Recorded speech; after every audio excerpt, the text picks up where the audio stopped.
What's up, everybody? Welcome back to my channel, Real Talk Recovery, where we talk about recovery from addiction and I share my life with you. My name is Nicole and I'm a person in recovery. My sobriety date is July 13th of 2015. So, for those of you guys that weren't here yesterday, we had a grand old story time yesterday where I shared with you guys how I went to prison, how I caught my charges, what it was like in prison, and where we left off yesterday was I was getting out of prison. So that's where we're going to pick up today. So come on in.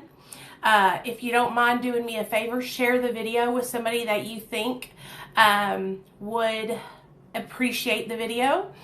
Hey, High Life, share this video out. Invite your friends. If y'all don't mind, share it on Facebook, share it on Instagram, share it on Twitter. Wherever you know there'll be people that could possibly watch it. That would be awesome. For those of you guys that missed last night's story time, it is uploaded on my YouTube channel and you can watch it on there. And the same thing will happen with this video. So if for some reason you don't make it to one of the story times, it'll always go up on YouTube so you guys can catch it back there. And what we're going to do is we're going to go through the story each day and we're going to get to the end. And then I'm going to take y'all back to the beginning and share with you guys about my childhood. So we're kind of going out of order, but it'll be in order, and then I'll take you back and we'll reflect on my childhood. We'll reflect on like what it was like when I was a kid growing up, but that's for another time. Right now, we're going through my story. Story time by story time. So the title of today's story is going to be Sober Living Stories. Sober Living Stories. If you guys don't mind, please check out my videos here on TikTok. Leave a comment, leave a like, share the videos out. It really helps me out a lot. Also, check out my YouTube channel, Real Talk Recovery. Go over there, subscribe to the channel, click the link in my bio, follow me on Facebook, join our Facebook group. It's a Facebook recovery support group. All of you guys are welcome, to be there. I would love to have you guys there. So, hey, Grandma, I hear you're interested in hearing the story. Let me put my lip gloss on and then we'll get started, okay? So, let's do a recap of yesterday. So, yesterday we talked about 2008 when I started injecting methamphetamine, and then we talked about after I started injecting how serious my addiction got, the day I got caught with methamphetamine in my car, and then sentenced to probation for 3 years, and then failed all my probation officers' drug tests, and then got sent to prison for a year. So we talked all about that. We talked about county jail. We talked about everything. We talked about a lot of stuff, okay? Let me add this too. I gained a bunch of weight when I was locked up in prison. Sorry, my hair's driving me crazy. Let me get it fixed real fast.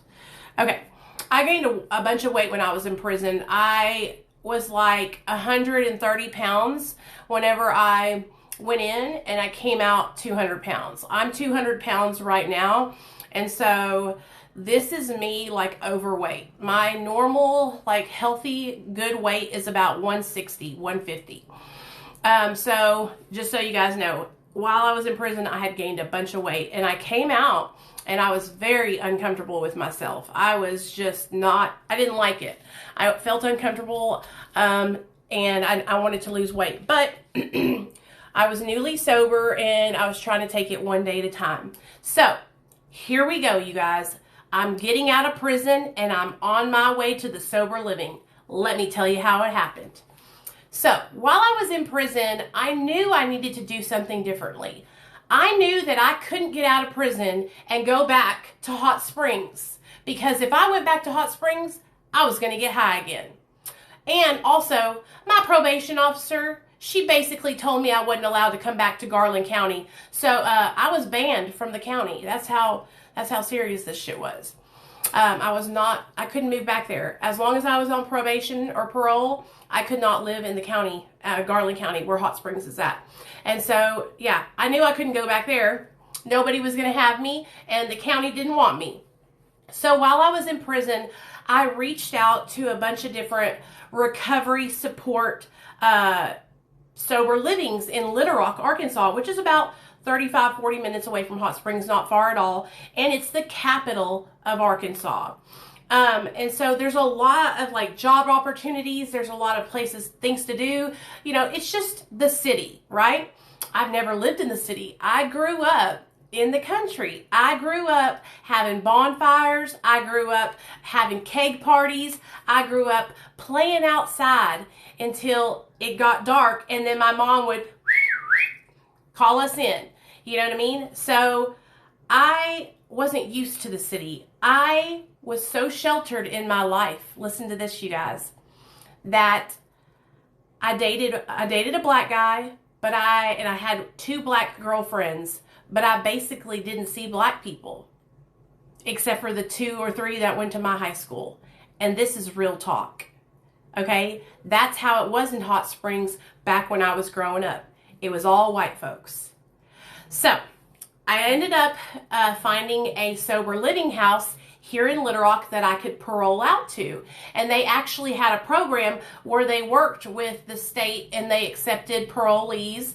And they had outpatient treatment that I had to go to. I had to go to classes. The classes were you could either go in the morning or you could go in the evening, but they were every morning or every evening. You lived on site in the sober living, and it was a co-ed sober living. And so, not that it mattered, but I just needed to get into a sober living because I couldn't go back to Hot Springs. So they said they would take me, and so I called my parents, and we set up for my discharge date, for my date that I was going to get out of prison. My mom and dad were like, okay, girl, we'll be there at 8 a.m., you know, and so by 8 a.m., I was in the front office of that prison, you guys, waiting for my parents to pull up. I'll never forget seeing my mom and dad pulling up in my dad's Honda. He drove a little Honda Accord back then. He pulled up in the Honda Accord, and I just felt the tears just flowing down my face. I'm free, and I get to go be with my family and hug my parents' neck and all that, right? And so I walked out there, I got in the car, and I just cried. I cried. The clothes that I had on, they didn't fit me. Of course, my mom, she's a champion. She brought me all kinds of like stretchy pants and a t-shirt, you know. And I was like, okay, I have to go straight to the sober living. I can't go anywhere else. Like I have to go check in because I can get in trouble if I don't. So I went straight to the sober living. I met my counselor, Miss Kim. And y'all, I will never forget Miss Kim. We're friends to this day on Facebook. Miss Kim, when I first met her, she's a black lady. She has a gold tooth with a K on it. And I just thought she was just the coolest lady in the whole wide world. She was just like me. She was a low down dope fiend, and she loved helping people. And I felt that energy from her, and from the moment I touched down at that sober living, she started helping me. So my friend Scott was with me, and him and my mom and I and my dad, we all went out to eat. I unpacked my stuff at the sober living, and I moved in. And my life started there. The next day, I had to go check in with my parole officer. So I went into the parole office. I took a UA. I did my thing, and I left. And all was well. Going to this parole office after being on probation in Hot Springs was a piece of cake. This lady wasn't even stunting me. She was like, okay, all right, bye. I couldn't believe the difference from the way it was when I was in Hot Springs to the way it was in Little Rock, Arkansas. It was just night and day. And so I knew I was on a mission. I wanted to stay sober, and I had a plan. Okay? What, son? I want to show you something. What? I have to show you it. Baby, I'm like just started a story time. Not right now. Please.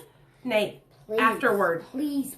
So anyway, I got there, and now I got to make friends. I moved into the sober living, and my roommate, I will never forget her. Her name was Cricket. Okay, Cricket had brown hair, really pretty blue eyes, and she was in recovery from methamphetamine also. And so me and Cricket were roommates. I really, really liked her a lot too. We became good friends. Now, straight off the bat from the very beginning in the sober living, you guys, it was like there was a lot of guys and a lot of girls. So y'all can just imagine there was all kinds of like flirting going back and forth and all that kind of stuff. But one of the rules was you cannot fraternize. If you fraternize, you will get kicked out, right? So we had to be like real careful that we weren't like hooking up with people or the counselors knew, because then we could get kicked out. I went into my first group meeting and I introduced myself to everybody in the same house. Now let me explain to you guys how the house was. Sorry about that. This wasn't a house. This building was an old nursing home. So when you walked into the building, there was an office to the left and a little study room to the right. Then you walk forward and there was a big desk. Then there's a hallway that goes this way and a hallway that goes that way, and then stairs that go down underneath in a basement area. Nate. I want to show you this, please. Not right now. Go. Thank you. So to the right was all women. That was the women's hall. To the left was the counselor's hall. And down below was the men. The men stayed down below in the basement area. And there was a lot of rooms, you guys. It was like a hospital rooms, basically. 2 people to a room. And then sometimes we would have our rooms conjoined to where we had to share a bathroom with a person connected to us. And so that's what it was like. So there was a bunch of kids living there, like over 20 girls, over 20 guys, like a bunch of people lived there. And so Scott, my friend, that's how I heard about this place, is that my friend Scott that was writing me while I was in prison, he was the one who told me about it. He lived downstairs in the basement. He lived there also because we were both in recovery. And so I went to my first group and I met everyone, and immediately, like, I clicked with Miss Kim and Cricket and a couple of other girls. And so they invited me to go to Cocaine Anonymous with them. Now, sorry, my phone. Cocaine Anonymous, I had never been to Cocaine Anonymous. I had been to Alcoholics Anonymous. I had been to Narcotics Anonymous, but I had never been to CA. So they took me to CA for my first time, you guys. And let me just tell you something. In Cocaine Anonymous, they do not play.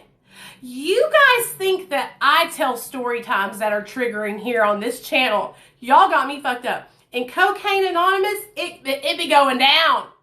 It goes down because you got so many people in there that have smoked crack, that have shot coke, and they're not telling like details, but it's like sometimes when you get to talking, you know, somebody will get off on a tangent in a story, and it's just like, but also they had so much passion for their sobriety. They rallied around me being a new girl. They rallied around me. Now, this is where I started to meet all these people that were different than just white people.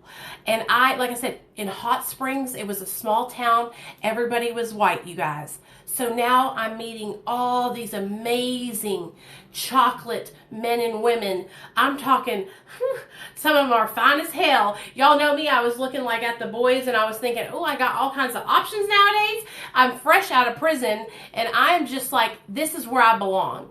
This is where I belong. I'm outgoing. I love talking with everybody. I'm making friends. Me and Cricket, we're in the Cocaine Anonymous meeting. We're some of the only white girls in there, but we are just having the best time. And we love everybody, and everybody loved us. And they, like I said, they took me right underneath their wing. Well, you remember how I told you guys about Robin? Well, did I tell you? Yeah, I did tell you all about Robin. This is where I first met Robin. Robin was at Cocaine Anonymous.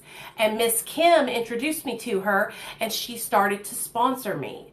Robin is the most amazing woman I have ever met in my whole entire life. And she took me under her wing, and she started working me through the 12 steps. You guys, I got plugged in. I started chairing meetings. I started going to like Cocaine Anonymous, Narcotics Anonymous conventions. Like, I was having the best time, you guys. And I was doing really, really well. I immediately got to work. I said, I need a job. I got to be able to pay my rent. So I took my ass off walking down the street, went to Kroger, put in an application. And y'all already know they hired me. Y'all already know. So I'm fresh out of prison. I got a felony on my record. And my friend Holly was like, I'll get you an interview. I'll get you an interview. All you got to do is be yourself, and I know they'll hire you. So she got me an interview with Mr. Barnett. Mr. Barnett called me. I go upstairs. I sit down with him, and he's like, I see you have a felony for possession of controlled substance. And I was like, yes, sir. He was like, what is it about you that's going to make me want to keep, why do I want to hire you? Why do I want to take a risk on having you work here? And I don't know about you guys. I don't know if y'all know this about me, but I was like, oh, this is my time to shine. I was like, because if you hire me, you'll never need another fucking worker in that deli. I will do everything, and I will do it better than everyone in there. I mean, I just went in there and I was telling him about how hard of a worker I am, how dedicated I am, how I listen to things when I'm told, how I know how to follow directions. I mean, I told him, I said, I will achieve, I will succeed, and you'll be making me a manager. You'll be making me a manager in less than a year. And he said, you know what? All right. You're hired. You start next week. Hey! So I go back to sober living. I haven't even been out of prison 2 weeks. And I'm like, I got a job. I got a sponsor. I'm going to meetings. I'm doing great, right? I'm living my best life, y'all. I was following the suggestions that were given to me. Now, behind the scenes, though, a lot of shit was going down. I was meeting boys. Boys were getting crushes on me, and all this kind of stuff was starting to happen. So, there was a boy that lived in the sober living. His name was Trevor.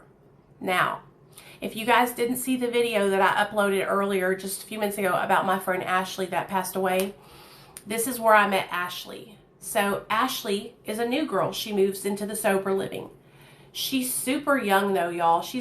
I'm like 20-something years old, and she's like 18, right? And so I automatically, being the person I am, I want to take her under my wing, and kind of just like help her, show her the way. And so that's what I did. So this boy, Trevor, when I tell you guys, he had these brown bedroom eyes. And he was young. He was a lot younger than me, probably like 10 or 12 years younger than me, but he was fine as hell. Then there was this other boy that lived in the sober living named Chad. Okay, what's his name, Chad? I think it was Chad. And then there was another boy, his name was Robert. Then another boy named Chaz. Now, y'all know about Chaz because I've told y'all story times about our high asses calling the police on ourselves. So these are all these boys, okay? And so I'm interacting with all these boys. And some of these boys, like Chaz, had a crush on me. Robert had a crush on me.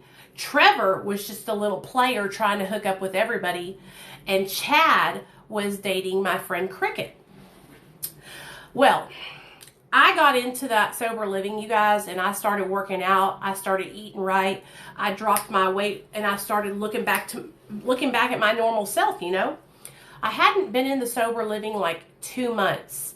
And me, Cricket, and Trevor, and I think one other person, we got a hotel room one of the weekends. Now, you guys, this is something I do not recommend doing whenever you're in recovery and you're living in a sober living. Stay away from going to hotel rooms. But we didn't listen, and we went and got a hotel room. Okay? Well, this night, Trevor and Cricket had been kind of like seeing each other. Trevor and Cricket had been seeing each other. Chad wasn't there, and it was just me, Trevor, and Cricket. Well, they had relapsed, and they were doing methamphetamine.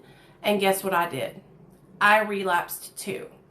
I used methamphetamine that night, and when I came back to the treatment center, to the sober living center the next week, I came clean, and I was honest about it. It was a Monday or a Tuesday, and I went to my counselor, Miss Kim, and I told her, I said, I relapsed. I used meth, and this was my first time I used after getting out of prison, and so I was scared. I was like, damn, man, I can't even do nothing right. I can't even stay sober. I just got out of prison, and I'm doing meth. And so I told her, I said, I need help. I don't know what to do. Like, I'm going to lose everything. And so she said, you know what? You're not going to lose everything. We're going to help you. And she let me, I went and I did 2 weeks in residential. and I came out. My job, they held my job for me. I started my job at Kroger, and everything ended up working out just fine. That little slip I had didn't hold me back, and I got right back on track. I went and met with my probation officer, my parole officer. I did a urinalysis, and everything was going great, right? So now I'm like 3 months into sober living, and I'm working full time at Kroger.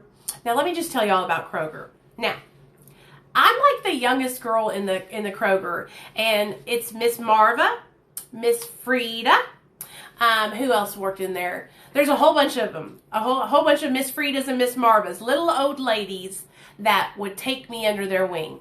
They called me every morning at 6 a.m. to make sure I woke up on time for my shift, because I had to be down there at 7 to 3 every day is what I worked. So I went, I would go into work, I would fry chicken, I was slicing deli meat, I was making beautiful salads, I was fucking cleaning everything, like I was kicking ass, y'all. Kicking ass. I'm getting hours and hours and hours. They're giving me 40 hours a week, sometimes 45 hours a week. Like I'm doing the damn thing. I'm going to my classes. I'm fucking listening, working the steps with my sponsor. I'm on my 4th step. I write my whole case history out. I'm talking my whole fucking life story, y'all. Whole life story. It was a whole yellow legal pad full of my life story. Okay? Full. I was doing the damn thing. I was doing the damn thing. I was doing the damn thing. I was working a lot, you guys. I was working a lot.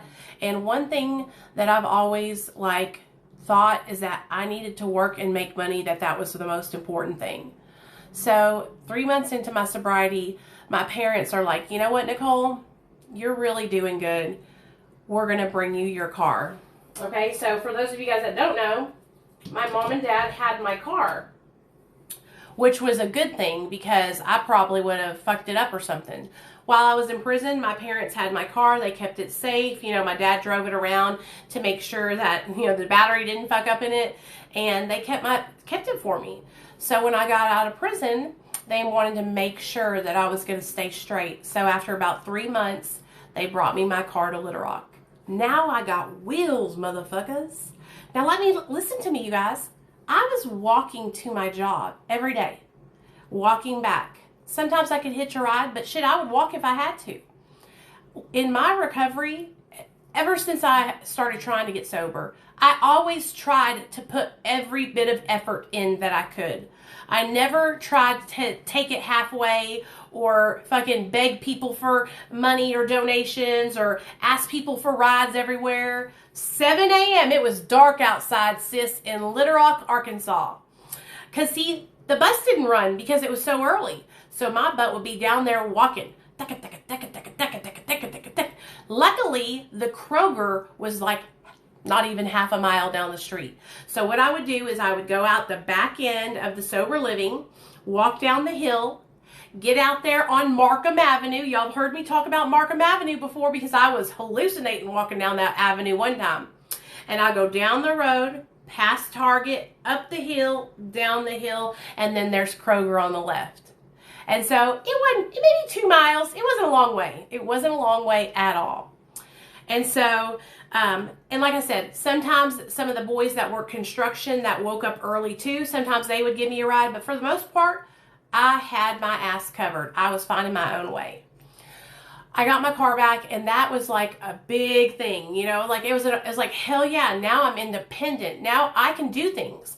So, of course, me being the person I am, I'm like, all right, you guys, who needs to go to a meeting? Now I can take people to the meeting with us. Now we don't have to wait on rides to go to the meeting. And I was so excited. I was so excited to be able to take everybody with me to go to meetings now, because I am going to spread the news. I want to help everybody get sober. Yes, I had to pay $400 a month was the rent, you guys. $400 a month. And so that's why I was saying I had to get a job. I had to get right into it so that way I could make money and actually pay my way. And so, yes, my parents paid my first month so I could get on my feet. But after that, I was and my dad's the kind of dad that he's like, oh, you gonna pay me back that $400? And so, you know, I did. I always paid my parents back. Whenever I fucking borrowed money, whenever I've done anything, you guys, I always paid it back. I've always went to work and started working my ass off. That is why I'm so hard, or that's how I'm so particular with people in early recovery about doing the work. Because you're not going to appreciate it if you don't do the work. And it's part of building your character. It's part of building self-worth and self-esteem. You have to do the work. If you don't do the work, I'm just telling you, half-assed never got nobody nowhere. And so I was not a half-assed kind of person. Wasn't a half-assed kind of person in my addiction either. I was shooting dope, smoking dope, eating pills, drinking alcohol, anything I could do. I did it all. So, got my car. Now I got wheels, y'all. Now I'm taking people to the meetings with me. We're going to the early riser meeting on the days that I had off. They had this cool ass early riser meeting at Cosmo here in Little Rock. And you can go in there and it's like 6 a.m. meeting. Everybody's drinking coffee. It's like all the doctors and lawyers and shit like that are there because they have to go to work early. And so it's all the professional like nurses and shit are in there that are alcoholics in recovery. And so I loved going to that early riser meeting, you know?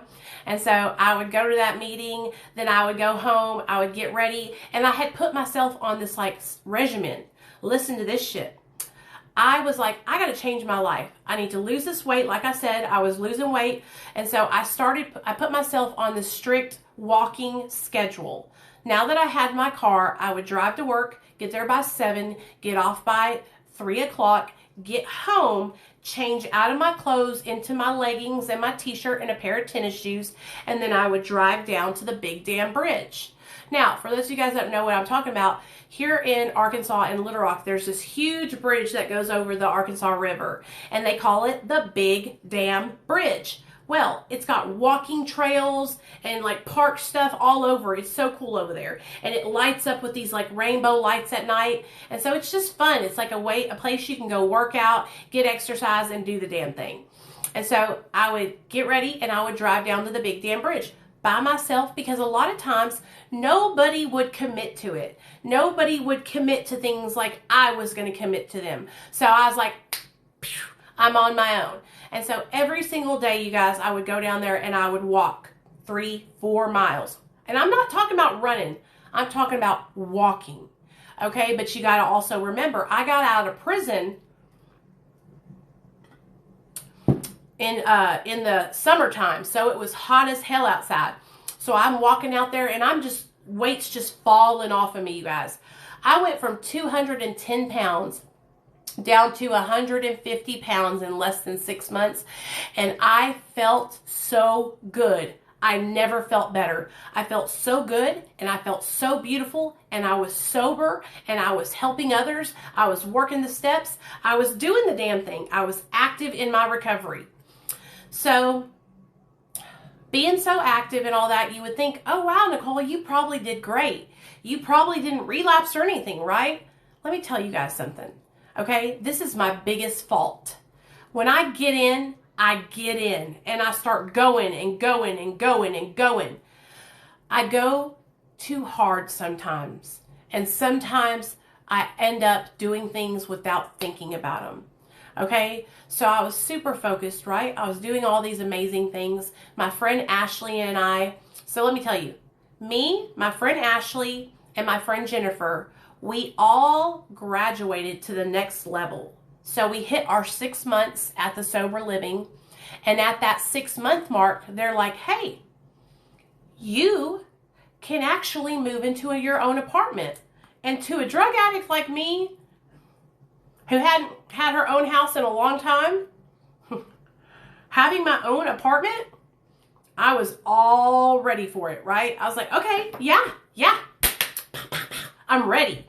And the way they did it was like $500 a month, you guys. It was it was a studio apartment. You walk in and it's just open. And then you walk in, there's your kitchen and then your bathroom and your shower. And that's it.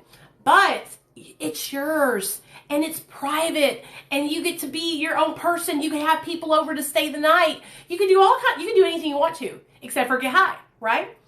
So me, Ashley, and Jennifer all moved out of the sober living and we moved across the street to the apartments. This opened up a whole new realm of freedom now. And I was feeling myself. I was feeling good.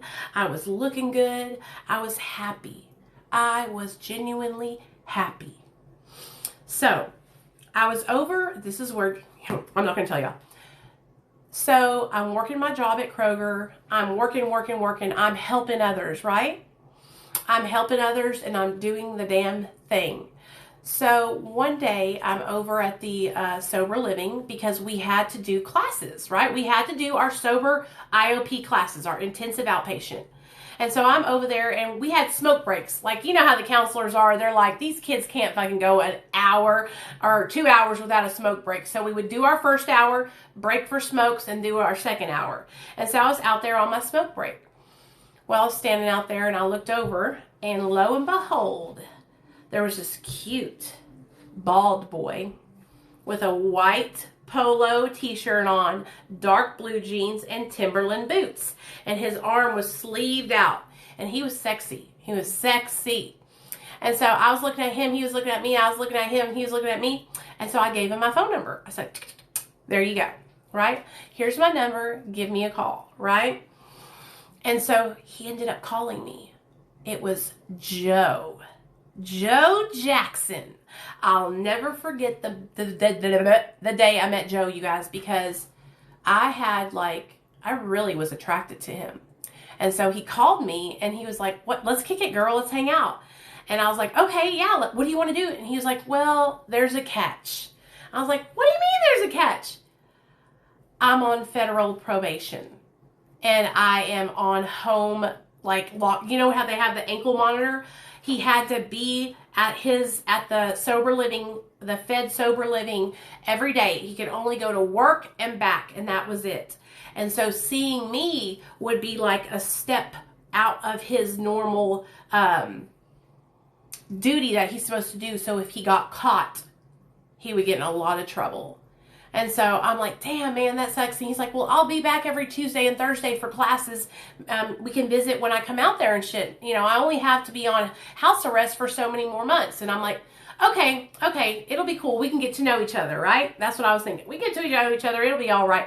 Plus, I was being a little floozy. So one thing y'all need to know is that I never had a healthy relationship with a man until I met my husband.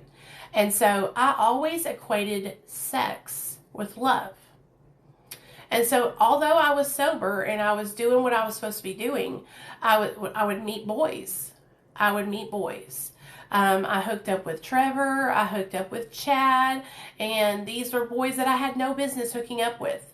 They didn't care about me, but that's what I equated people liking me, and they were attracted to me, and it felt good. And that was one of my downfalls when I was trying to get sober, especially when I was trying to get sober back then, because I was younger and I still didn't see it as a problem. You know what I'm saying?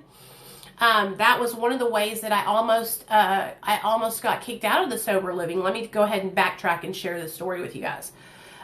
Me and Trevor and a couple other people, we had a weekend pass. This is when I was living in the apartments. So they got a weekend pass, but I went with them and they wanted to get a hotel room. They didn't want to be over at my apartment because they didn't want Miss Kim to see them over at my apartment. So we got a hotel room.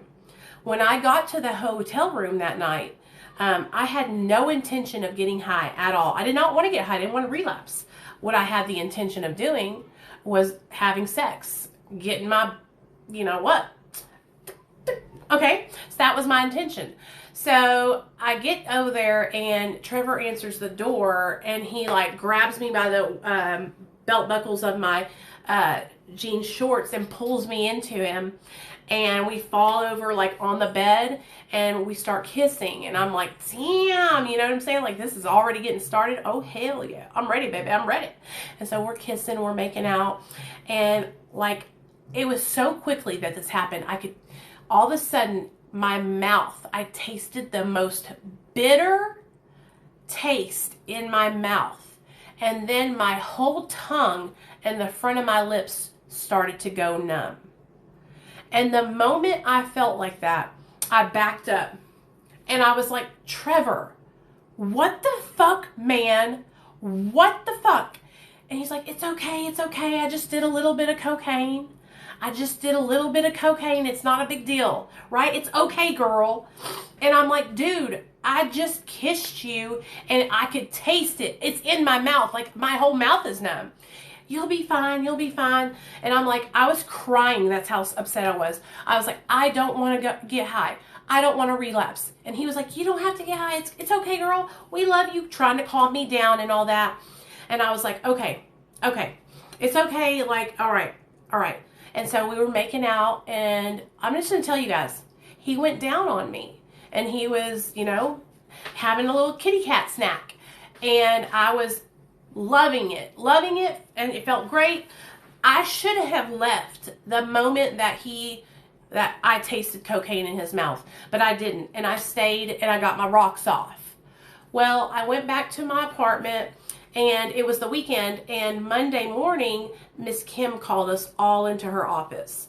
Me, Trevor, and another girl that had been with us. There was a couple people. Ashley was with us. And she called us all into her office. And she was like, I need a UA from all of you. And I was like, okay, no problem. I didn't get high. I'm good. And Trevor's like, Miss Kim, I want to come clean. Like, I got high, and he's telling the truth. And I'm like, yeah, I'll take my UA. And so I take my UA, and I think everything's going to be fine. I'm like chilling. She calls me in the office, and I popped positive for cocaine. And so I am bawling my eyes out, you guys. Tears are just running down my face, and I'm like, I did not get high. I promise I didn't get high. And she's like, girl, why you got to lie to me? Like, come on, Nichole. Like, I thought we were like this, She's my counselor, but I'm also best friends with her daughter. And, like, I really just loved her. Like, I could tell her anything, And I'm like, Miss Kim, I swear, like, I did not get high. I promise I didn't. Trevor hears the commotion, and he steps in, and he's like, Miss Kim, she didn't use. She did not get high. And I was like, thank God. And I said, yeah, I didn't get high. I said, we made out and he ate me out. And she was like, oh God. You know what I mean? She's like, y'all are eating each other. What? She was like, oh my gosh. And Trevor sat down, and she goes, I need to know everything that happened. And so we sat there, and we told her everything that happened. Verbatim, the sex, the eating out, the D-sucking, everything, right? And so she was like, okay, Nichole, go back to your apartment. I'm going to handle the rest here, right? And I was like, okay. So what she ended up doing was she ended up sending Ashley and Trevor back to treatment. They went back into the rehab. It was a 30-day treatment center, and because they had both gotten high. And I basically, got reprimanded and gotten wrote up for fraternizing. You know what I mean? For fraternizing. And so now Miss Kim, she kind of was on my, she kind of knew that I had been fraternizing, but now she knows for sure, right? So they got out of treatment about a month later, and I never did that again, you guys. I never did that again. And I was so, I tell that story here on my TikTok because people don't believe me. But if you're a girl and you are hooking up with a guy who is using, and he goes down on you and all these things, like, it could happen to you just like it happened to me. I failed my drug test because of that. So I went back to my apartment, and I'm supposed to, like, I need to get serious, right? I'm kind of like wavering in my recovery. But back then, you guys, I didn't see that. I thought I was doing great. I thought there was no problem. Sitting here and telling you guys now about this, I see where I was falling off track big time. Big time. So Joe is coming to the sober living for his classes. We're seeing each other every now and then, and it's going good. Well, we were staying on the phone with each other. Sometimes we would fall asleep on the phone together. You know how it is when you're first, meeting somebody. Well, that just wasn't enough. And he was like, fuck it, I'm coming to your apartment. What I'm going to do is I'm going to let them know that I'm going to work and then I'm going to just come to your apartment. And I was like, ooh, Oh my God, this is the day, this is the day. So this whole time I had been getting to know him and I really liked him. And so I was like, okay, so I got in the shower, I got cleaned up, I got my hair done and everything. And I was looking cute, you know. And this is like, you know, a month and a half after the whole thing with Trevor and everything. They've already gotten out of treatment. They're, you know, they're staying sober and I'm staying away. I'm staying to myself. Well, Joe comes over, you guys, and we're making out and we're getting to know, you know, all that stuff. And then he goes and he's taking his pants off. And this is when I'll never forget it. I tell y'all this story every time. He takes his pants off and then he takes off his leg.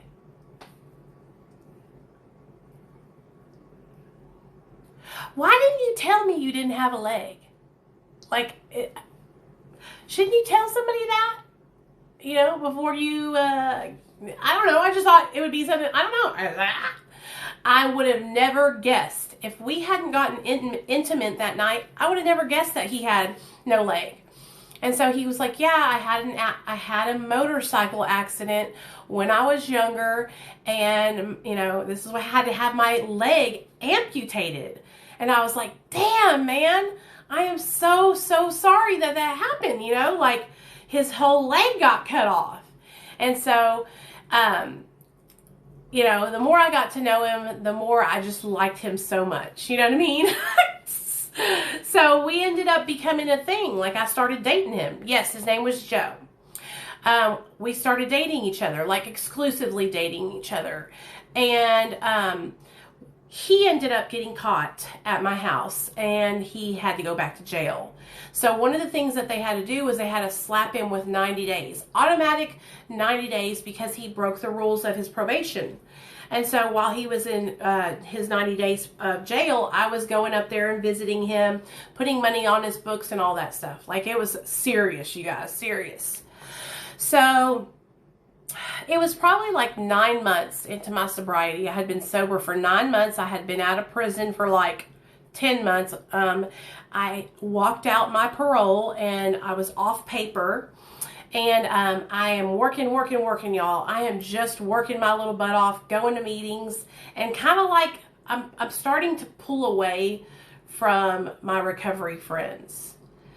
And one night, my friend Ashley called me. She's like, hey, I need you to help me with something. So I went over to her apartment, and she was shooting up Roxy's.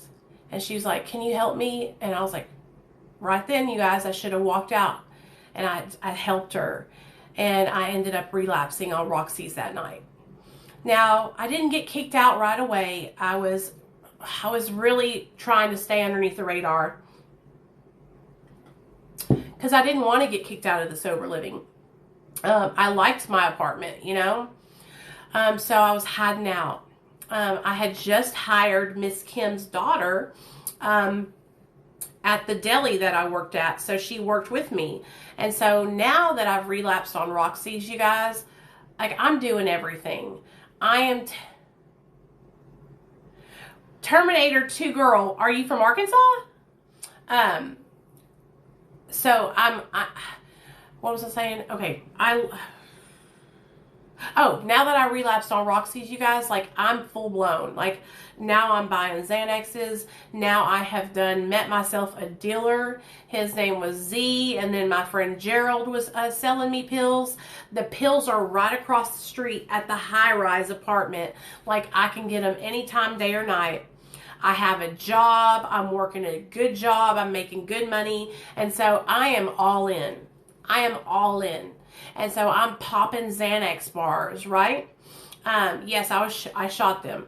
I'm popping Xanax bars. I'm going to my job and I'm barred out. And that's when my friend Brittany, Miss Kim's mom, she confronts me and she's like, hey, like, did you relapse? And I'm like, yeah.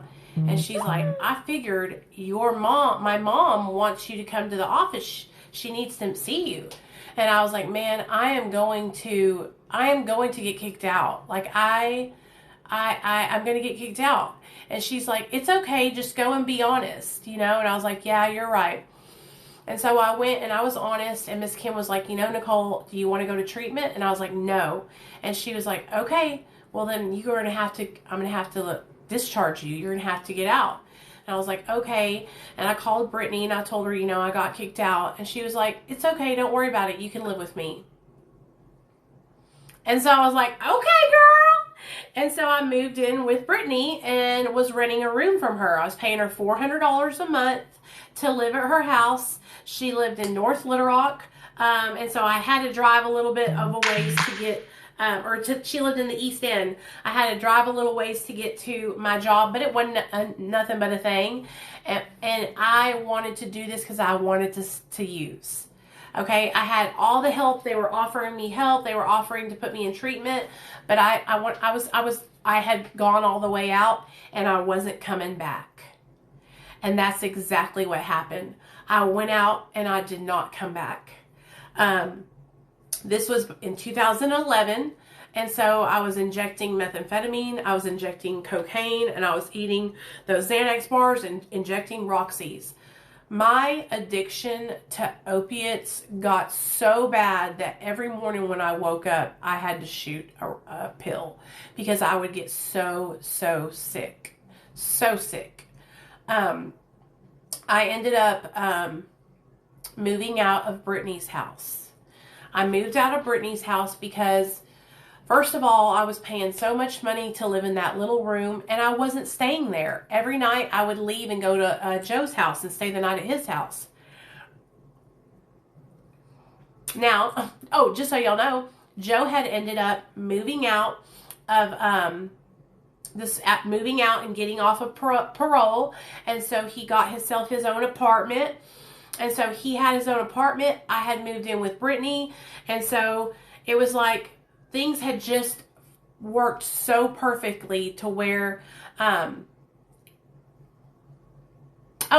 walked out my parole. So let me tell you, I only had 6 months on paper. So I walked out my parole and I didn't leave the sober living until 9 months. And so, yeah, I had gotten off paper already. And so I was good.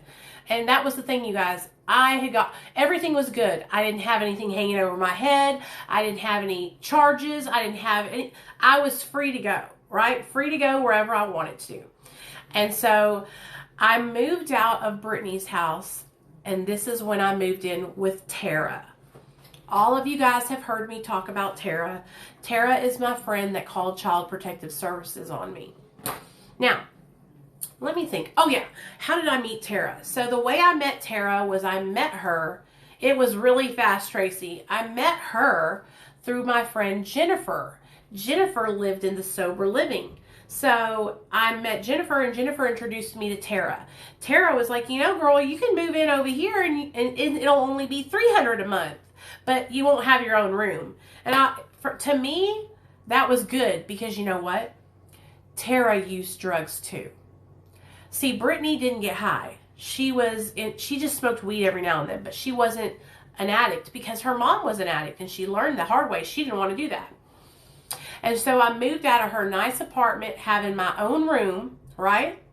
And moved in with my friend Tara, sleeping on her couch. Now let me just show you guys. Hey, Bonta, let me show y'all how messed up, and wife, hey girl, hey Jennifer, how messed up my mind was that it was okay for me to move into this house, you guys, where it was disgusting. It was a beautiful, beautiful home, okay? Beautiful home. A nice home. Right over here, it was right down the street from the house I live in now. Nice house right down the street. Nice neighborhood, like super duper close to my job. And, but this girl literally wrecked this house because she was just so lazy and so dirty. And so I moved in, and I remember I had all my stuff in the closet in the entryway of the hallway. And I would sleep at night on this big ass ottoman. It was a huge red couch with a big ass ottoman thing. And so I would push it together and sleep on that at night. Me and this girl, when we got together and we moved in together, we were smoking so much crack. It was like hundreds and hundreds and hundreds of dollars of crack every single night. Tara was friends with this guy that sold crack. So he would always call us and be like, y'all need something? All the time. And us being the drug addicts that we were, we'd be like, sure, you know what I mean? I hated crack, but if I couldn't get anything else, I would sit there and smoke it or shoot it up with her. So this just intensified my downward spiral. Now I am using drugs all day, every day. But I'm still working my full-time job. And this is where you guys hear all the stories I tell y'all about me hallucinating at Kroger, at me walking down the road in the middle of the night. This is where these stories happened at. It was 2011, 2012, right before I met my husband, because I met my husband in September of 2012. And so I'm living with Tara, and I am just balls to the wall, y'all. I am balls to the wall, but I'm going to work every single day, and I'm staying high and going to work every day. My sponsor, Robin, I remember calling her and telling her, you know, like, I'm relapsing, I'm not coming back, you know? And she was like, okay, I'm here for you if you need me. It was bad. I got in with a really bad crowd of people. Oh, hey, no, Miami girl, the Storytime that I told yesterday is when I worked at the DMV. I worked in the DMV from 2001 to like 2006, something like that. So this is 2010, 2011. And so, I'm new. Also, remember, you guys, I'm new in Arkansas or in Little Rock. So, like, I don't know a lot of people, but I'm making friends all over this city. And I'm meeting all these people. And it was like, I had drugs at my fingertips. Everywhere I went, I could find Roxy's. You guys, these things were so plentiful all over the place. Like, I would just buy them all the time. They were everywhere. And so I was buying them everywhere. Now, I was also notorious for mixing opiates and benzos. And so this is when I started to overdose. I would shoot up some Roxy's, and I had already taken some benzos, and I would overdose. I overdosed so many times with my friends, you guys, where they took me into the emergency room. Okay?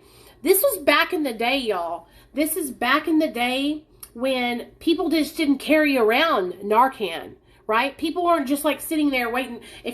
No, my friends would have to like call 911 or take me to the ER. And so, let me go ahead and give y'all a story of one time that I overdosed that was really fucked up. So, you know that guy, Gerald, I told y'all about, that was living in the high-rise next door? He had moved out to North Little Rock, and he had gotten a house with these two gay guys, Barry, and I can't remember the other guy's name, but we all hung out. And when I say friends, I mean they were my dope-using associates, right? We all got high together. And so now that he has this big-ass house, I go over there all the time and stay the night and just get high, right? Me and Gerald, we kind of hooked up with each other. Like, when I would get fucked up, I would just go over there and hook up and shit. You know what I mean? I'm telling you guys, like, when I was in my active addiction, like, I used my body, and I used sex as a way to get things that I wanted. And now that I'm sober and I look back on it, man, I'm like, girl, you just didn't love yourself. You know, but back then, I just thought I was just like doing what I wanted to do and just getting mine. You know what I'm saying? But I was really just so insecure, and I just didn't love myself at all. And so I would just use myself to get what I wanted. So I had been over at Gerald's house, and I had stayed the night, like a couple nights in a row, and we had a whole bunch of people over. And it was a Thursday night because I had just gotten paid from Kroger. Cashed my check. I had $400 in my fucking wallet, okay? I had just bought a bunch of Roxy's, and I had bought a bunch of Xanax bars. And so I was the kind of bitch when I would get high, I would say, okay, I got 20 bars, so who wants a half a bar? You want one? Okay. This is whenever I was like in a good place and I could do that. Oh, thank you, Michigan boy for life. I appreciate you, baby. I could do that, and I was like a giving person when I was in a good mood and high. And so I had been eating bars and I was real fucked up. And when Gerald would tell me, like, Nicole, you need to slow down, like, you're real fucked up, that's just a sign, because this dude would get just as fucked up as I was. And so I guess apparently I was over the edge. And so I did a shot. And then the next thing I know, I really don't remember a lot. I remember kind of gasping like that, and my friends were slapping me. My friend Alisha, she was a nurse, and she was also shooting up with us. And she was smacking me in the face to keep me taking breaths in, smacking me in the face. Well, she said that this is her telling me the story after it happened. She said she was smacking me, and I was breathing, smacking me, and it just started getting longer and longer in between each breath, to the point where my lips were turning purple. I was just like, all the color had gone out of me. And so she was like, this bitch is gonna die. This bitch is gonna die. And do you know what everybody's reaction in the fucking room was? Get her the fuck out of here. Get her out of here. All those people that I was good to, that I would give them an extra bar, all these things, right? Get her out of here. Get her out of here. Go put her outside on the fucking front yard. Go throw her in the trash can over there. Go put her on the fucking road. Nobody gave a fuck about me. Nobody.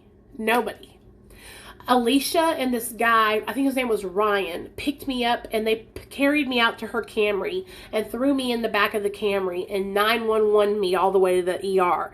Now, if you are from Little Rock, you'll know that Little Rock everything's so close. It's not like you have to drive 7 minutes to the ER, right? It was like a 3-minute trip, and then they were dropping me out on the front thing of the ER. You know, they were just gonna leave me to die. And my friend Alisha was like, we cannot just fucking put her outside, you know?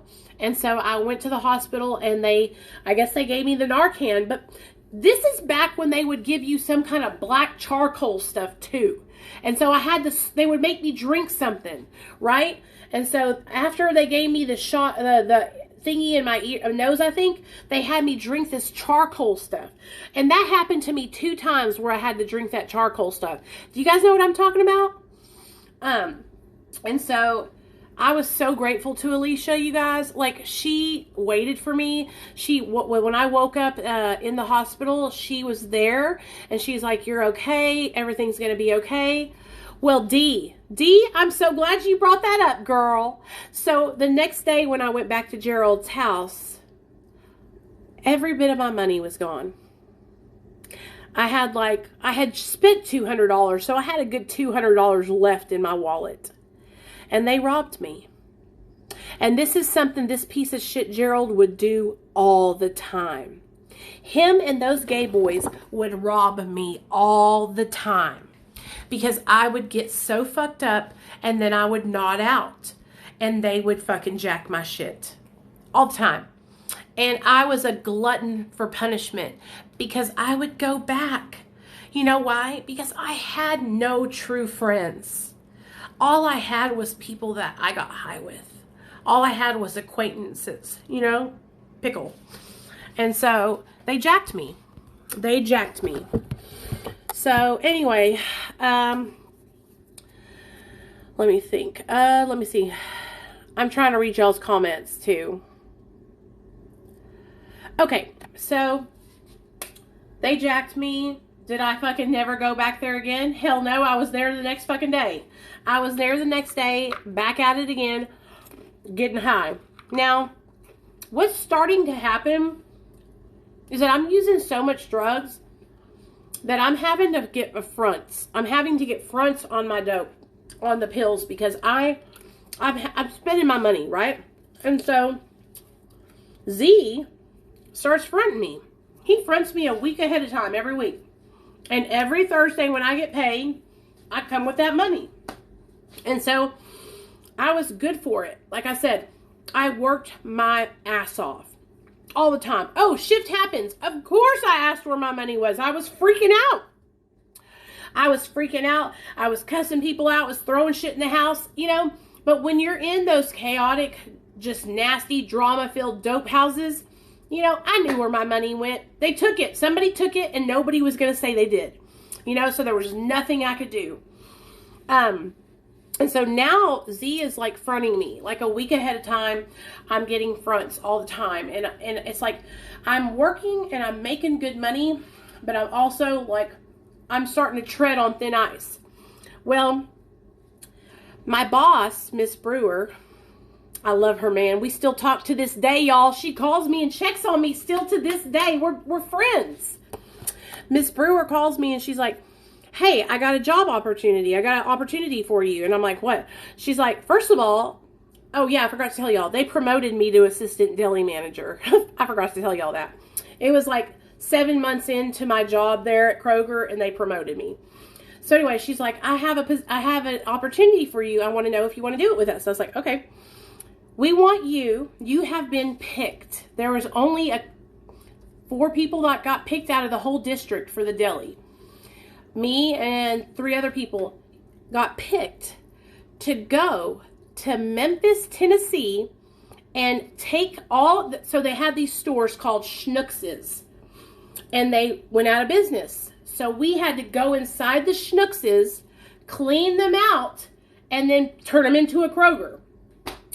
You've been picked, and then we want you. You know why they picked me? Because I was a fucking workaholic, dude. I would get in there and I'd just be like, I was so fucking hardworking. Nobody could stop me, dude. And that's how I was like, sure. Do I make extra money? And she's like, do you make extra money? Hell yeah. Like a lot of extra money. Okay, my first paycheck when I was down there was $3,000, dude. $3,000 for, I think that was 2 weeks or 1 week. I can't remember. But it was a good amount of money. And so I was like, fuck yeah, dude, count me in. Count me in. Packed up my shit, you know, got everything packed up. And Miss Brewer picked me up from Tara's house.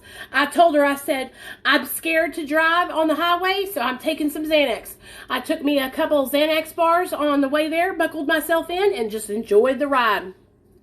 When we got there now, you got to remember, I have to be on my best behavior, okay?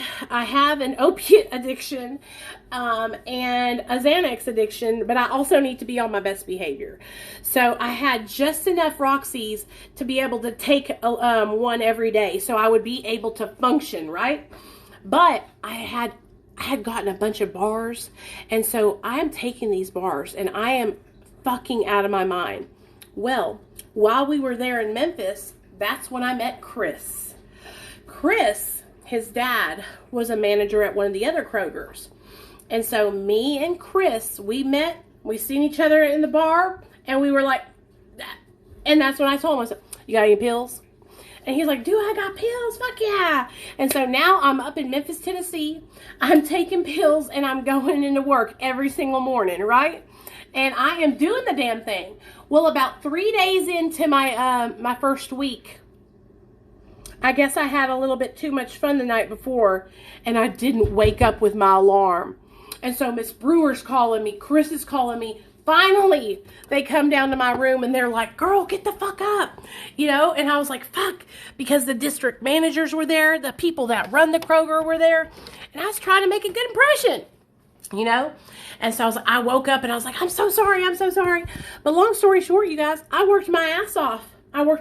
Made some good money, and came back to Little Rock afterward and had plenty of money to still get high on. And that was like, I had so much fun at that fucking job. I loved it, you guys. I loved making money and I loved working. Like, when I'm good at something and I enjoy doing it, I get in where I fit in, you know? And so I love doing that job. So I ended up, you know, for the most part, I did a great job. They were really happy with my performance, and I came back to Little Rock. I got a raise, and that, you know, then we were going into the holidays and stuff. So when you work at Kroger in the holidays, it gets really busy, and it's like a lot of work. And so nobody's really paying attention to like me looking really fucked up, you know? But after the holidays passed, that's when, excuse me, that's when Miss Brewer came to me and she was like, I know you're struggling. I know something's going on. Like, you're wearing long johns all the time, and we want to help you. We want to help you, and we'll send you to treatment. And so Kroger allowed me to take time off, and I went into treatment. I went into treatment at RCA, the same place as the sober living that I was living in, or that I had lived in. And so I went to treatment, you guys, and I did the 30 days, and I came out, and I'm going to tell you guys straight up, it just wasn't, it wasn't my time, because I came out and I just went right back to injecting oxys and meth. No, I didn't lose my job yet, but that's where we're going to that point. And this is what we're going to do, you guys. I'm going to get you guys to the point, I'm going to get you guys to the point of where I meet my husband, okay? So,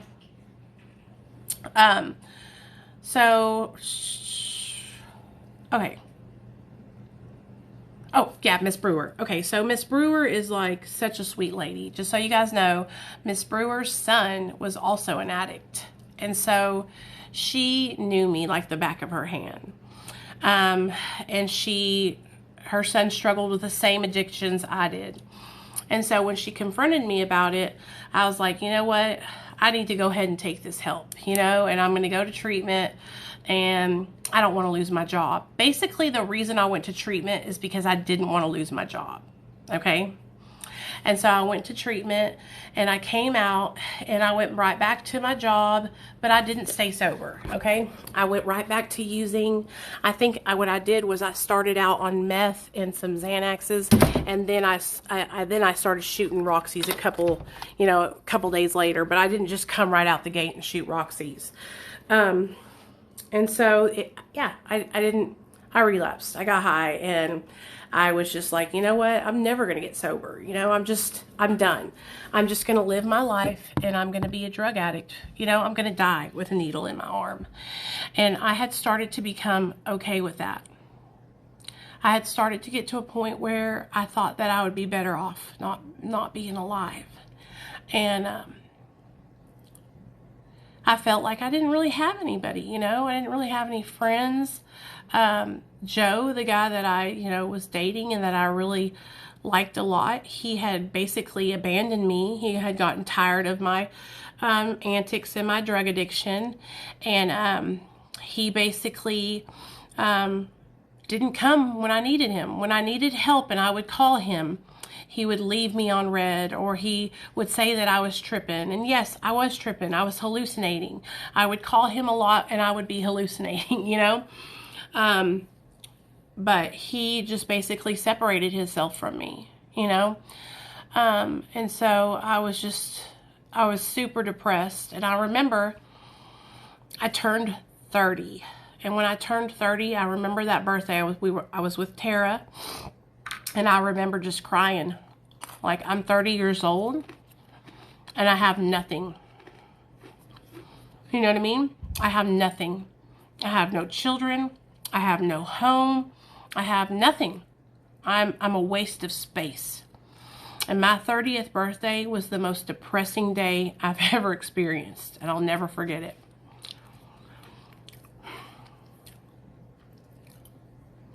I tried to play it cool at Kroger. I tried not to be so fucked up and shit when I would go in, but I was fucking up. You know. I got to a point living at Tara's house where I just couldn't take it anymore, you guys. The filth, the dirtiness, the drama, the different people in and out all the time, not knowing if my stuff was safe. And listen, I understand. Like, I was a drug addict, but still, this was too much for me, right? And so I just told her, I was like, I can't live like this anymore. I cannot live like this anymore. And so I had called my friend, my sponsor, Robin, and she had actually helped me and let me move in with her. Now, What prompted her to let me move in with her was I went on a really, really bad bender. And I had done a bunch of meth and I had shot a bunch of Roxy's. And I started to hallucinate really badly and I took off walking down the road. Now, in the process of me walking down the road and hallucinating, the next door neighbor called the police. And the police pulled up and asked me, you know, if I was okay. And they noticed that I was visibly not okay. And so they called the ambulance. And so the ambulance came and got me. And they took me to St. Vincent's Hospital, where I sat there for like 4.5, 5 hours, basically just in a room by myself doing nothing. They had me like, they just had some like sticky things on me or whatever, but no IV or anything, and just some water. Roxy's are oxycodone pills. They come in like 10s, 15s, 5, 10s, 15s, and 30s, I think. And so you can break them down. They're little blue pills. So you can break them down and inject them. And so I was sitting in that hospital for forever. And so I just got pissed and I fucking left. I said, I'm out of here, dude. I left in full-fledged hallucinations. Now, while I was in that hospital, you guys, I was hallucinating that Joe was there with me. I kept seeing him across the way and I was yelling at him, trying to get him to come there. Well, I knew he wasn't there, but then in my mind, I was seeing him. So I was like, man, fuck it, I'm leaving. And so I took off walking, t-shirt, pair of boxers, no shoes, walking down the street. I got to Kroger, and that's when I called Robin, and she came and picked me up. Now, after that little debacle, she was like, girl, you can move in with me. You can pay half the rent, but you'll have a safe space. You'll have your own room. Like, it was a good deal. It was a good deal, and I was safe, and I was with somebody who's sober, right? Well, I moved in and I got all my stuff situated, you guys. And then I went on another bender and I was injecting myself with methamphetamine, injecting myself with Roxy's, and just, it was bad. At this time, Gerald had moved into this little trailer park right down the street from me and Robin's house. And so now I have access to Gerald's house whenever I want to go down there. And there's drugs there all the time. Needles, everything that I need to get high, right? And so one night after I got off work, it was like 10 o'clock. Instead of going back to Robin's house, I just went past Robin's house and went to Gerald's house. Okay. And I got in there and I had already been awake for a couple days because I had been shooting meth. And so I get there and I was banging a couple Roxy's and I decided I was going to stay the night there. So I stayed the night there. Next morning I had to go into work, went into work. I'm still running on fucking fumes, y'all. Like I don't even know how I'm working. And I come back and we do another night of injecting Roxy's and staying up all night. And then I went to work the next day. So that's like 2 or 3 days, right? And then I come back and it's the weekend, right? And so I don't have to work the next day. It's a Saturday the next day. And so I stay up late. We're fucking banging Roxy's, banging meth. I'm not sleeping anyway. I don't know why I'm saying staying up. But it got bad to the point where I was starting to really struggle with the reality of what was going on. I'll show you in just a second. Shift happens, okay? I was starting to struggle with whether or not things that were happening were really happening, if people that I was seeing were really there. I was questioning myself. I was asking Gerald. I was asking his gay roommates, like, do you see that? And that's when I sat there in this recliner, and I want to show y'all something. You see that vent right there? I know it's dirty as fuck. I was trying to clean that shit. Okay, I sat in a recliner and I looked at a vent just like that for hours. And while I was looking at that vent, I thought, this is so funny, y'all are going to laugh at me. I thought that Sai, yes, I thought that Sai from Duck Dynasty was sticking his head out of that vent and looking at me. You know what I mean? I thought he was talking to me. And I was freaking the fuck out. I called Gerald in there. I called the boys in there. And they're like, Nicole, nothing's there. And so they're really starting to get annoyed with me. And that is when I took the Seroquel. Gerald gave me 100 milligram Seroquel, thinking it would help calm me down. it made things 10 times worse, you guys. And my hallucinations went off the charts, and I got up in the middle of the night at 2 a.m. and went walking down the street hallucinating. And it was so bad. I went up on this lady's porch. I started sweeping her porch thinking there was weed out there. She called 911. The police came. They got my phone because they knew that I was fucked up. So they got my phone and called my mom. And my mom was like, take her to the emergency room. Please take her to the emergency room. Okay, so y'all have heard this, okay? Like I am I've been on a bender, okay? I've been in treatment. I've came out. I've been working my ass off. My body is falling apart. I am killing myself, right? But I can't stop because like I told you guys, I take everything to the next level. So I am a mad woman, okay? Just going everywhere. I take off walking. The police come. I left my car there because, I don't know, thank God I didn't get in my car. I left my car there, take off walking. The police come. They confront me. 5.5 years, Krista. I think that they're trying to pull a gun on me. So I'm bobbing and weaving, y'all. I'm bobbing and weaving. And they're not trying to do anything to me. They're trying to help me, man. They're trying to help me. And so they call the ambulance. My mom asked them, please get her in the ER. So they call the ambulance. I get in the ambulance.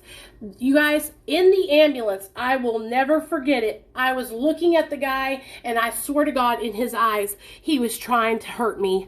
I thought he was trying to inject me with cocaine. I was so scared. That's how bad I was hallucinating. They were trying to hold me down because that's how scared I was. I was flailing everywhere. I was freaking out, and I was probably hurting people because that's how combative I was. They got me to the emergency room. They automatically put me in my own room on a bed. And in that room is where everything started being something that I in my mind. That white room, I can see frogs all over the wall. I've told you guys this a lot. I'm looking at these frogs, and they're the ones with the red, the orange, the green, really bright colored frogs. Then I'm looking over at the door. And Miss Marva and Miss Frida from Kroger are over at the door, and they're blowing crack smoke underneath the door to me. So this is all these like outlandish hallucinations, right? And so they come in and they ask me over and over again, did you do bath salts? Did you do bath salts? Did you do bath salts? And I'm like, no, but I'd tell them a whole list of things that I've done, right? That's when they gave me the Thorazine and the Haldol, y'all. And nothing happened, okay? So for like an hour later, yes. So now they come in like 30 minutes, 45 minutes later, and I'm still wired. So they give me another shot, and that's when they strap me down. And let me just tell you guys this. When they strapped me down and that second round of shots went into my body, I do not remember anything after that. Everything went completely black. Everything. I was not in pain. I wasn't afraid. Everything just ceased being. Everything just stopped.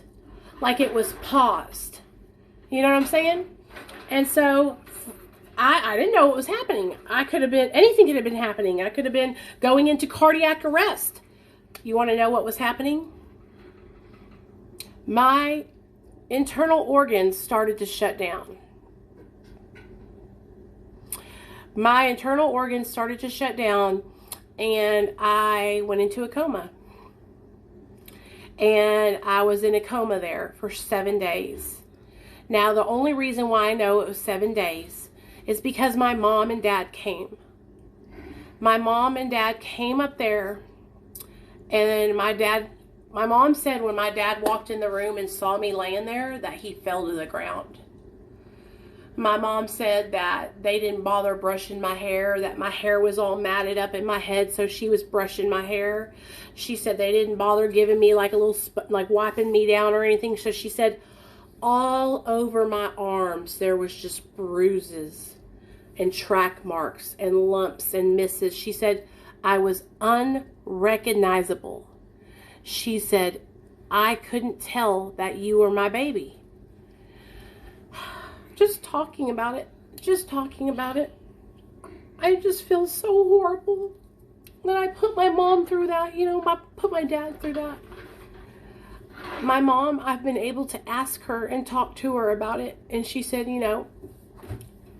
seeing you like that was, it's a mom and dad's worst nightmare, but we were so scared that we were going to lose you.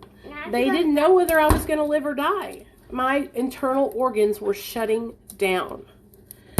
And so my mom sat by my side, you guys, the whole 7 days.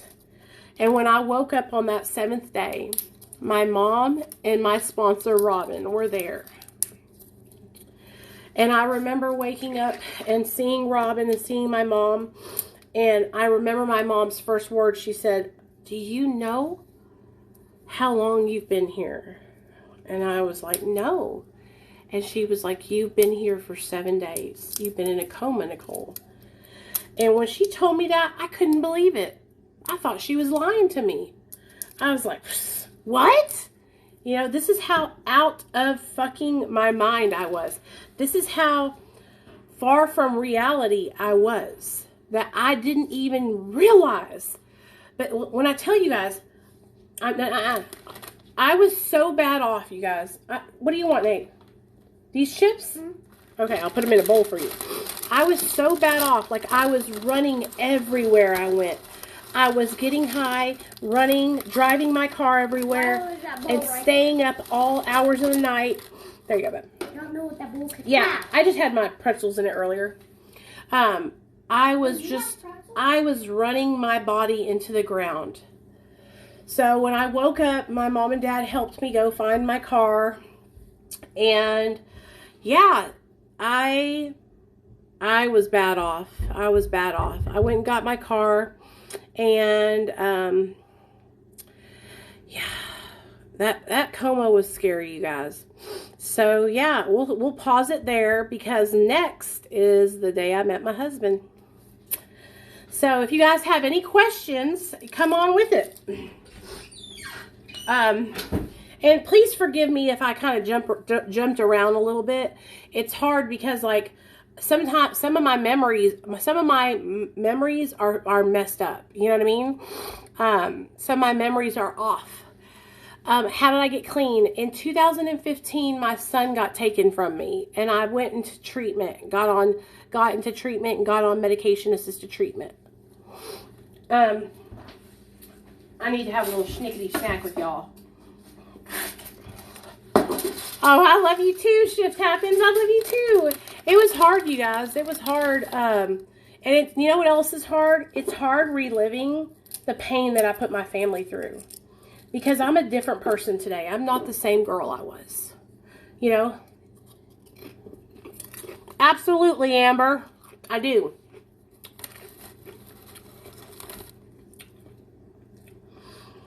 Hey, Krista, I have videos here on my TikTok all about it. And I have a bunch of videos on my YouTube about it.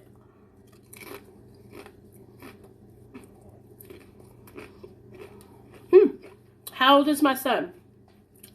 My little boy is 6 years old. He'll be 7 July 4th. Do I like NA or AA? If I had to pick between the two, I would pick AA. Will I write a book? I think I might do that. I just need to learn how to market myself better.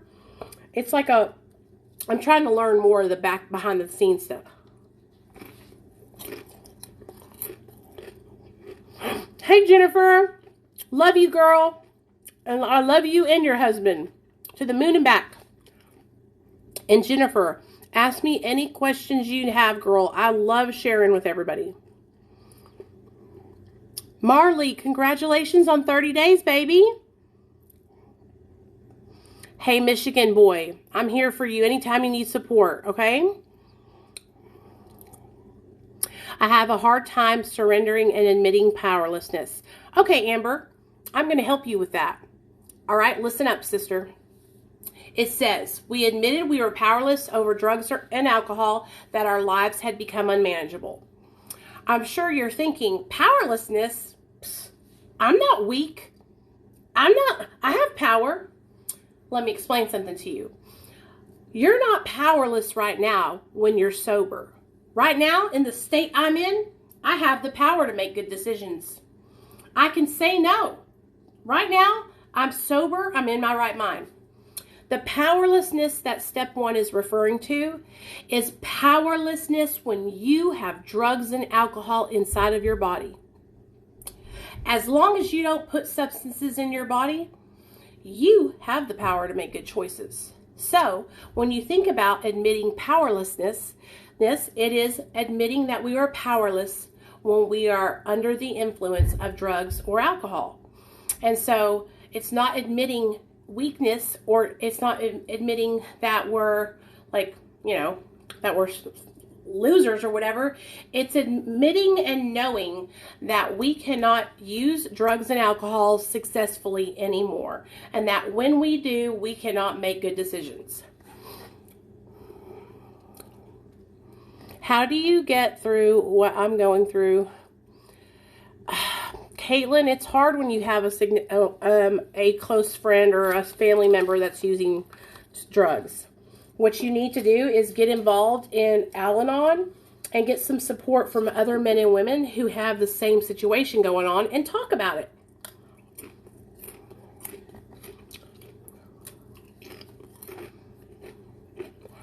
Yeah, Amber, I hope that helps you.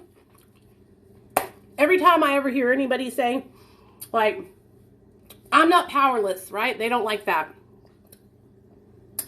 Powerlessness, yeah, today I am not powerless. Today, I'm kicking ass and taking names. Today, I can make good decisions. But the minute I put that dope inside my body, I'm 3 sheets to the wind and shit's going downhill quick. You know what I'm saying? My daughter home, I feel like giving up at times. Justice for Bianca. Do not give up on your daughter. Okay? You keep fighting for your daughter. Because the moment that you give up is the moment that you're hanging in the towel on your own life.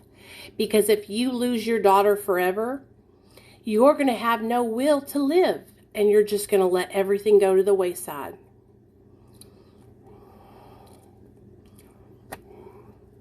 And I'll tell you this, my little boy, he has saved my life. He is the reason why I am here sharing my story today. If my son hadn't been born, I wouldn't be here. So you take that daughter or that son and you use that as motivation to change your own life. Because you might not love yourself right now, but you love your kids. And so I did not love myself. I did not care about myself enough to get sober for me. So when I hear people telling people, oh, you can't get sober for anyone else but yourself. You can't do it unless you... Wrong. Yes, you can. And you use those babies as motivation. And eventually, as you stay sober, as your life changes, then you'll begin to love yourself. And then things will start changing. Y'all know what I'm saying? Oh, Brandy, that's great, girl. Congratulations. But use that as a push, something to push you.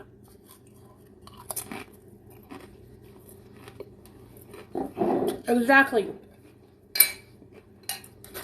And if you're somebody who works with men and women who are struggling with addiction and they've had their kids taken away, you need to know that also. These men and women, they don't love themselves. So telling them, you got to love yourself, you got to make a change for you, is like talking to a damn brick wall. Okay? We don't care about ourselves. In active addiction, I hated my guts. In active addiction, I thought I was a piece of shit. In active addiction, I wanted to kill myself. Okay? I needed to learn to love myself over time, and it took a long time. I still look at myself and think, damn girl, you fucking fat, you fucking look like a piece of shit, you know, talking shit to myself. But I keep telling myself, Nicole, you'd rather be where you're at today than to be out there strung out on dope. Keep pushing forward. You're doing okay. Things will change. You can change. You can make a difference.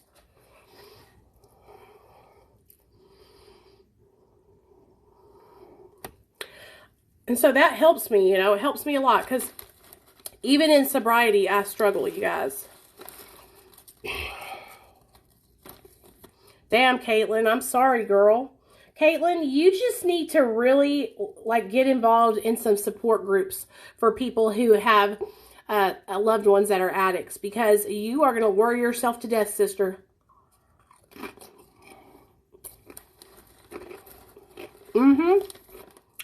And we don't, anybody that tells you that they love themselves when they were shooting dope is lying to you. Okay? If you had asked me 5 years ago when I first got sober if I loved myself, I would have said yes. Do you want to know why? Because I didn't know what love myself was. Now that I'm sober, now that I've changed my life, now that I have my son back, now that I have my little family, now I know, you know, what loving myself actually is. Loving myself is not putting drugs in my body and killing myself. In fact, I'm even taking it a step farther. I'm having to learn to love myself and actually not, I was overindulging and I became addicted to food as I munch on some tuna fish. But I was in a sick place with food is what I'm saying. And so I've had to learn how to transition that too, you guys. It's hard. Life recovery is not easy. Healing on the inside is not easy. That is the hardest part. And that's why when I talk to people about recovery, especially people that are in early recovery, I try to stress this. This is why I'm like, you guys, focus on yourself. Focus on your recovery. When we're just starting out, we don't have any love for ourselves. We are struggling. And so, you know, it's really hard for me here on TikTok because I'm a straightforward truth speaker, right? And so when I'm trying to tell people stuff that could potentially help them in their sobriety, and I get like my whole ass reamed for doing it, it was like really discouraging. Last weekend was really discouraging because all I want to do is help people. And when I see somebody slipping up and I see somebody could potentially be doing something that could not be good for their sobriety, and I speak up and say something about it, that's out of care and concern and love. And I would hope somebody would do that for me. But nowadays on social media, you guys, it's not like that. People just want you to say yes to them about everything. They don't want you to disagree with them. They don't want you to have a different opinion. Nothing. And if you do, you're a hater. And it's like, no, I'm not a hater. I just know what it takes to stay sober. And I'm actually trying to help people do it.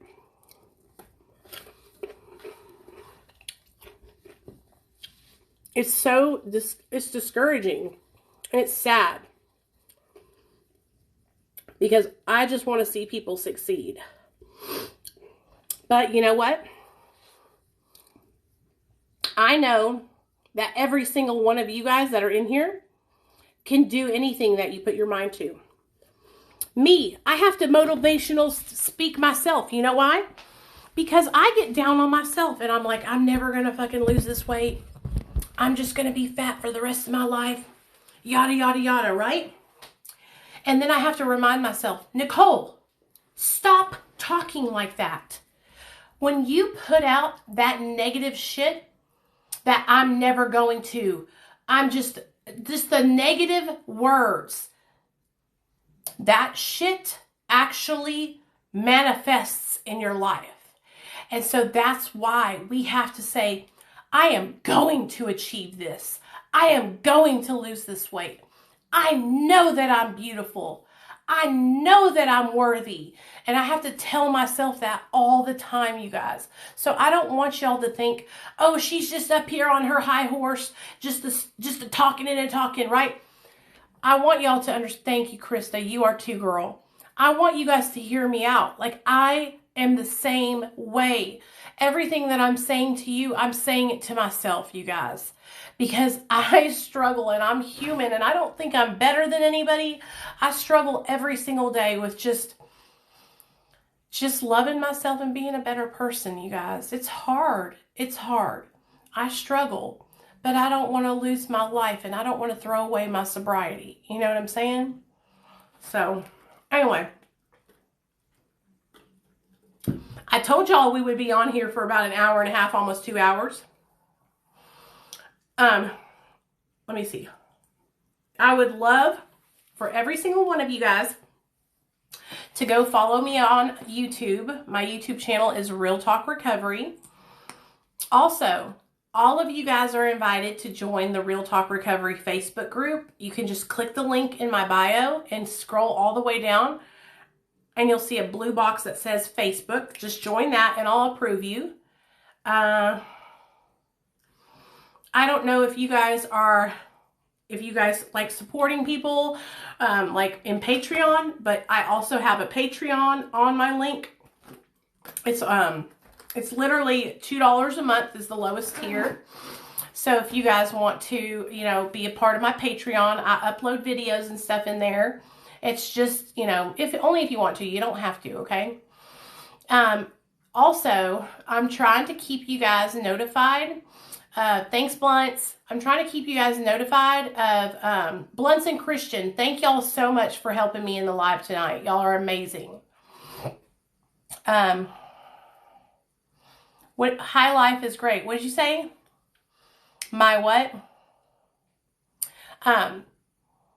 I'm trying to keep you guys updated in the Facebook group to let y'all know, like, when we're going to be going live over here on TikTok. So, like, from now on, before I go live, I'll post it in there and let y'all know, hey, we're going to go live over on TikTok at this time. Also, Sunday is when me and Sober Dogs, Denon, okay, I got you. Me and Sober Dogs are going to go live Sunday night at 7 p.m. Central Standard Time, 8 p.m. Eastern Standard Time. And he's going to come on here. We're going to talk about his story. We're going to talk about prison. I mean, we're just going to talk about all kinds of stuff. He's been to New York State Prison, like, for a long time. Aw, Caitlin, anytime, girl. I got your back. I got your back. And listen, you guys, like, I work really hard to try and respond to all of you guys' comments.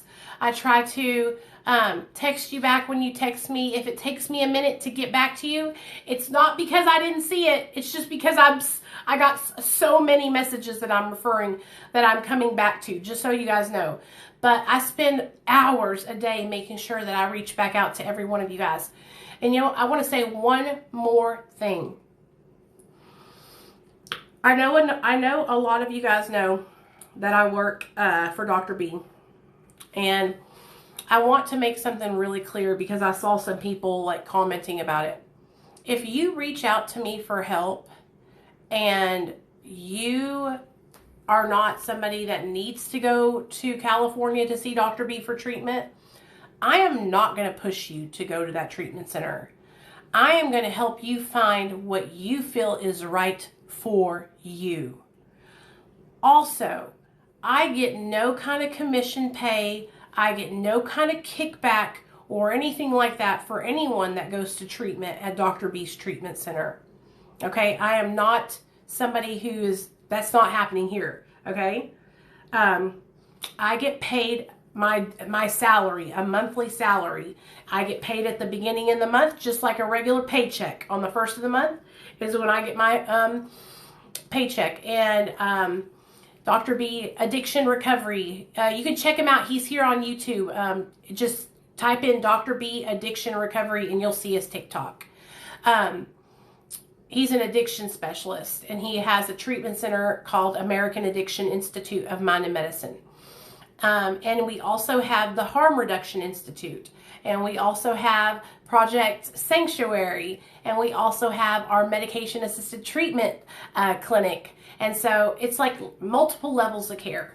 But the main thing I want people to hear me say is that I will help you no matter what. If you don't have money, I'm still going to help you. If you don't have, I will help you. Okay. Let me give you guys an example. Okay. I had a young lady reach out to me a couple of weeks ago. She wanted to come out to California to go to Dr. B's treatment center. And I was like, okay, girl, let's do it. Well, I didn't realize how bad her situation was and that she was involved in human trafficking. And she had a guy who is pimping her. That guy broke her ribs, took all of her money, and she was going to be unable to fly out to California. She just couldn't make the trip. Do you think I just dropped her like a hot tamale and told her, okay, you're not coming to Dr. B's, can't talk to you anymore? Absolutely not. In fact, I talk to her every fucking day and just got done talking to her tonight. And she and I have become so close, and I am literally following her until she makes it into this treatment center that she's going to be going to in Tennessee. I am fighting and trying to keep her on the straight and narrow and focused on going into her treatment in Tennessee. Because this guy has been coming for her. He broke her ribs. He took her money. He was arrested. When he got arrested, she decided to leave. Her and her best friend they flew to Tennessee so she could go to treatment. Okay? They were in the hotel room today, and guess who showed up on the door? Her pimp. All the way from fucking Virginia. And so now she is in a dangerous situation. So I am like praying to God that she stays safe. Thank God she was strong enough to press the SOS button on her iPhone. And the police came and they handcuffed him and took him down to the station.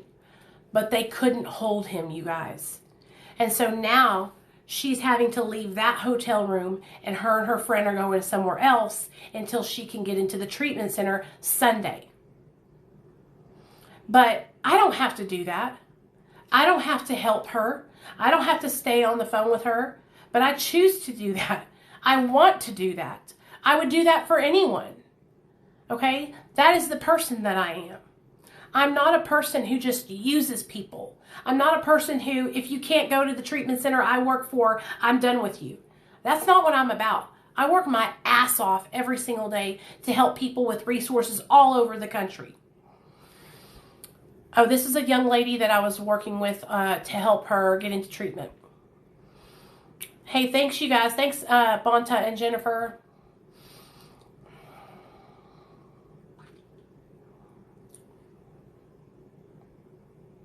I love you too, Michigan boy. And so I just want to say that, you guys. Okay, High Life, Denon, I'll do it when I get off here. I just want you guys to hear me out, because there's a lot of fucking rumors. There's a lot of people that are out there that are trying to put salt on my name, that are trying to demean my character. And like I said, I work my ass off every single day. I answer the phones 100% me. Okay? I answer the phones. I'm the one who's manning all the phone lines. I'm the one who's manning the emails. That's me. That's me.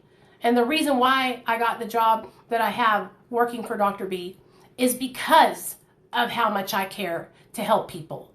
Because they know that I'm going to go above and beyond and try to help somebody.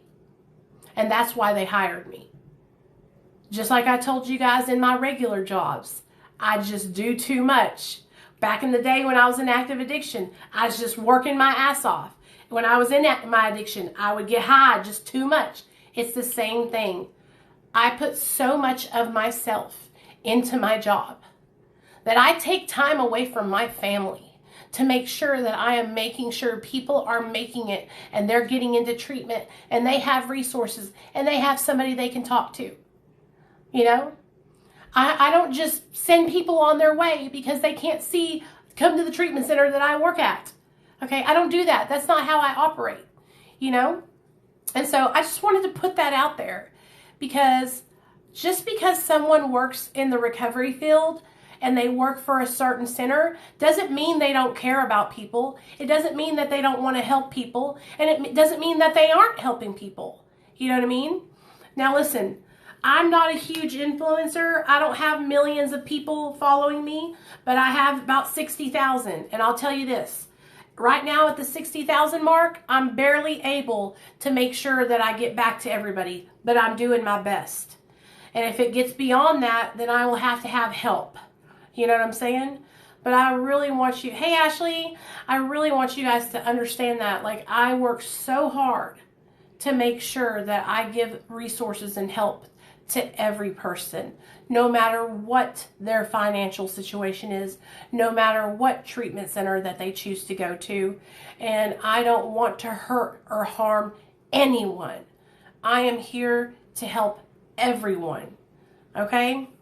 All right. So, okay. I guess I'm done with my speech. I just needed to throw that in at the end to let you guys know. And you know, if you ever have any questions, you can always message me and ask me. I'm an open book. I am an open book. I would do anything to help anyone. And the great thing about it is I don't have to headhunt people because that's not how it works. I'm not paid. That's illegal, first of all. That's illegal to pay people per person, first of all. But that's not how my job works. What I do is I manage Dr. B's social media platforms, and I answer the phones for him, and I run his live chat. I'm kind of like a glorified secretary, if you will. I'm not paid to headhunt anyone. I'm not any of that. So I would never do that, and I ain't got time to do that. You know what I'm saying? But there are people out there that do that, and that is illegal. Okay, you guys, that is illegal. It's also illegal to pay for their flights, like flying people into treatment. That's illegal too. You can't do that. It's bribing is what it's called. So yeah, I'm a man. Yes, that's exactly what I am, Lauren. That is exactly what I am. And at the same time, I get to help people because I have a background in addiction recovery. And so, yeah, that's what I do, and I love doing it, and I'm straight. Everything that we do, the place that I work at, the people I work for, everything that we do is 100% on the up and up. Everything we do is legit. You know what I mean? And that's why I work for the people I work for, because I know their hearts. I know that they're good people, and I know that they actually really want to help.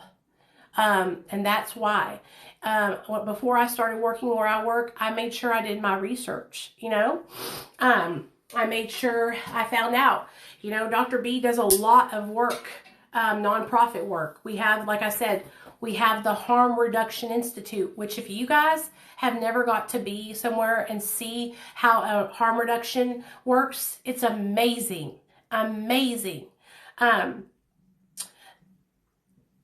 It's amazing. We're able to help people get set up with insurance, Medi-Cal. We're able to get people set up with food, water, clean supplies. If there's somebody who has a wound on them, we're able to get them to be able to get their wounds taken care of. Like, it is amazing, amazing. And so it's a huge operation, Lauren. It's not just out there handing out. Girl, we got tents set up behind Dr. B's office. It is a huge operation. It is amazing. And so we're doing so much more than just, like, it's amazing. It's amazing. Okay. Also, let me think. Okay, so we also have a program called Project Sanctuary, which helps with housing for people who are unable to pay for their own housing. Okay, we have sober living homes where if you are involved in our IOP, like, you don't have to pay it as much. Of course you have to pay rent, you know, but it's all so amazing, and it's all to help them be better.